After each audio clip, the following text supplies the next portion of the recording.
Pinasasauli ng Commission on Audit ang milyong-milyong pisong confidential funds ng Office of the Vice President. Hindi raw kasi nito na ipaliwanag kung tama ba ang paggamit sa naturang pondo. Tingin ng ilang kongresista, mabigat yang ebidensya para ipa-impeach ang bise. Nasa frontline ng balitang yan, si Marian Enriquez. 73.287 million pesos na confidential funds. Ganyan kalaki ang pinasasauli ng Commission on Audit o COA sa Office of the Vice President sa inilabas na Notice of Disallowance. Mula yan sa 125 million pesos na confi funds ni Vice President Sara Duterte na ginastos noong December 2022. Mabigat at napakahalaga ng desisyong ito ng COA and Bank. Hindi na pwedeng idahilan ng OVP na pending pa sa COA kung tama ba o hindi ang paggamit nila ng confidential funds noong 2022. Ibig sabihin, sarado na ang usaping ito. Pero pwede pa itong dalhin ng kampo ni VP Sara sa Korte Suprema. Sa 22 pahinang desisyon ng Anbank, bigo raw ang opisina ni VP Sara na isumite ang mga kailangang justification o clarification para sa kanilang confidential expenses.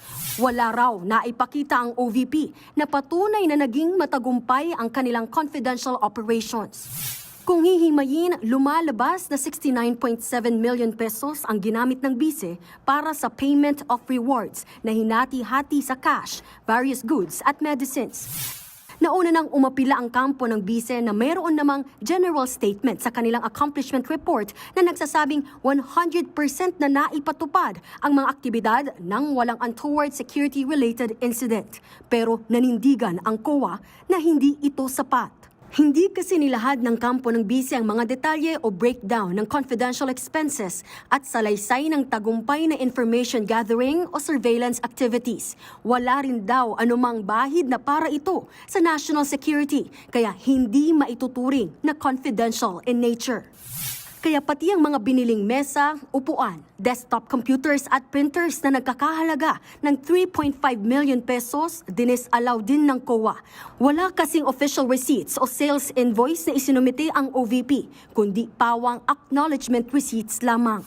Bukod kay VP Sara, pinangalanan din ng COA na responsable sa Notice of Disallowance sina Special Disbursing Officer Gina Acosta at Chief Accountant Julieta Villa del Rey.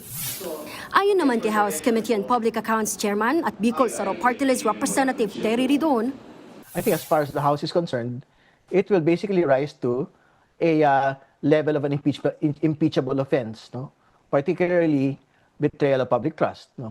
naniniwala rin si House Committee on Good Government and Public Accountability Chairperson Joel Chua na kahit pa hindi isama ang testimonya ng dati umanong aide at bagman ni VP Sara na si Ramil Madriaga, tatayo pa rin daw ang impeachment complaints laban sa bise. Lalo't sa findings ng NBI, nakita nilang may pagkakapareho ng sulat kamay ang lumagda roon sa acknowledgement receipts na nakatanggap ng confi funds. Gayon din yung kawalan ng PSA records ng mga umano'y tumanggap nito.